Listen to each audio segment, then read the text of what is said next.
Cancer, a word no one wants to hear, but unfortunately it is a sad reality for many. As Rod Starnes explains in our cover story, one specific form of cancer in women is especially troubling to physicians. It's a cancer on the rise in a big way, and a lack of public awareness is making matters far worse.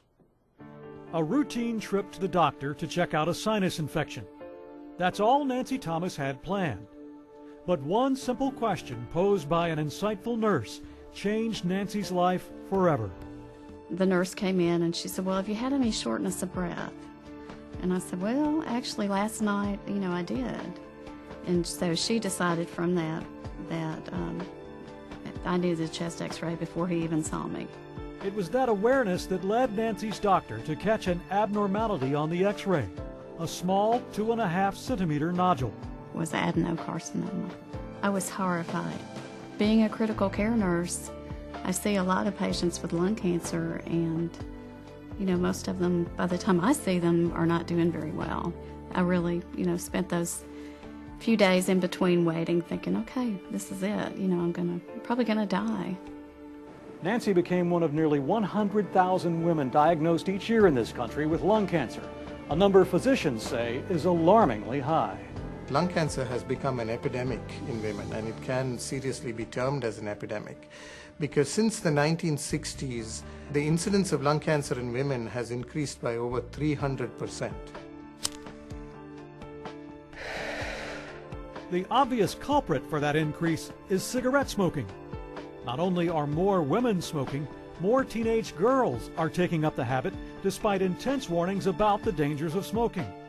Even more disturbing is the news that non-smoking lung cancer cases are rising as well. Asbestos or radon exposure, environmental factors, secondhand smoke, even your own genetics can play a role in the development of lung cancer. Overall survival rates for lung cancer are generally lower when compared with other cancers. However, if caught early enough, the survival rate can jump to nearly 80%. Nancy was fortunate. She caught her cancer in the early stage, and Dr. Ninan was able to remove it with a minimally invasive procedure. And the news continues to be positive for Nancy and her husband, Don. My 6-month scans were great. I started to feel better. My 9-month scans were still clear, and just went for 15 months, and I'm still no cancer. The messages from physicians to increase your odds of survival? Well, there are two. First, if you're a smoker, stop now. And second, don't ignore the early warning signs of lung cancer: a persistent cough, chest pain, weight loss or loss of appetite, coughing or spitting up blood, or shortness of breath. This is beatable.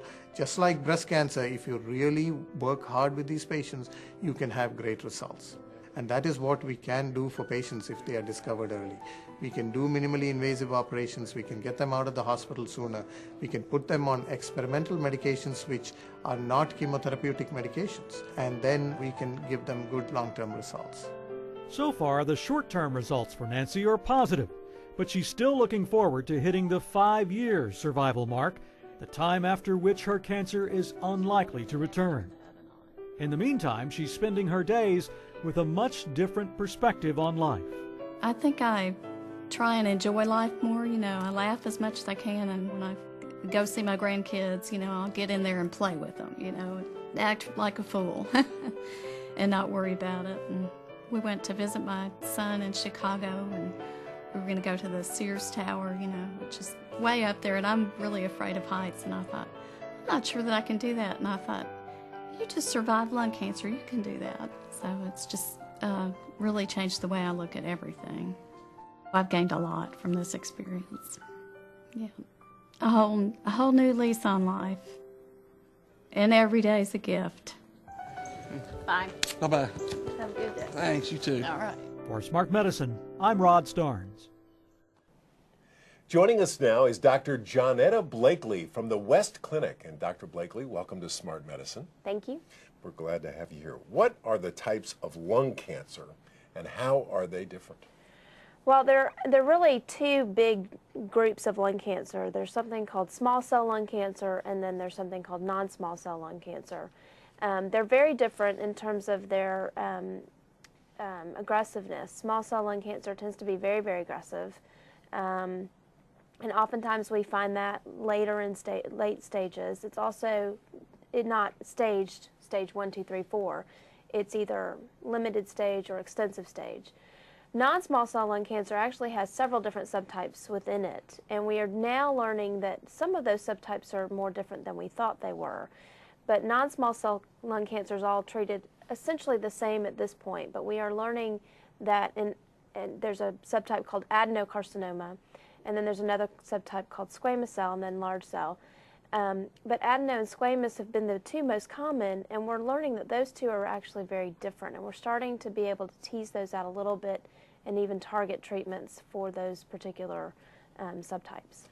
What new treatments are available for lung cancer? There are several targeted agents that are now on the market. One is approved. The name of it is called Avastin.